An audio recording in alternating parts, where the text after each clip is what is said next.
The Chinese Communist Party continues with its plan to increase its military strength to exert more significant influence in the global geopolitical framework.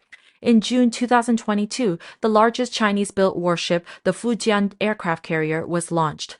As the final stages of construction continue at the Shanghai shipyard, its captain, Qian Schumann, announced in an interview with the official Chinese media that the ship will begin its first sea trials this year.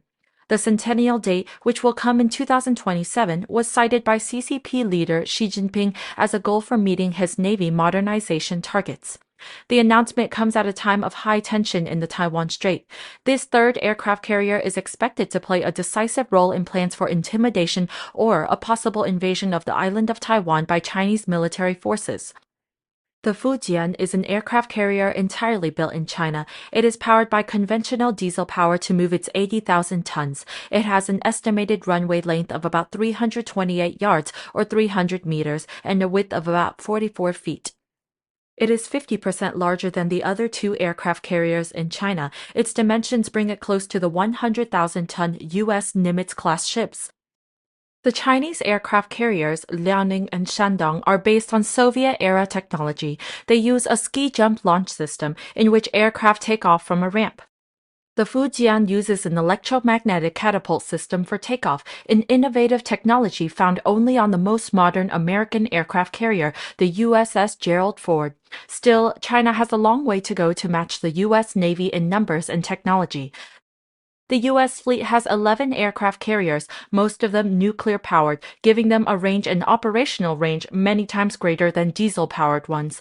Yao Cheng, a former lieutenant colonel with the Chinese People's Liberation Army Naval Command, said in an interview with the Voice of America that Fujian has a field reserve of 18,000 tons, nearly a quarter of its total weight. Using the electromagnetic catapult will require a lot of extra energy, so that it will rely on supply ships for long-range missions. The other major problem is the need for more qualified personnel to operate the new technologies incorporated into the Navy. For example, such a carrier will require about 3,000 people. An article in the China Liberation Army Daily admitted that the Chinese military lacked personnel trained in high-tech combat and that the lack of talent is also prominent in the Navy, thus limiting the use of advanced weapons and military equipment. While this may be because of the rapid modernization of the Chinese military, which does not allow time to prepare its personnel, it also shows the lack of experience compared to the military track record of the U.S. naval forces. The U.S. maintains its focus following the unofficial revelation that China plans to build its fourth aircraft carrier by 2025 that will likely be nuclear-powered. As the military gap narrows, the Pentagon begins to wake up from slumber and rush to preserve its military superiority.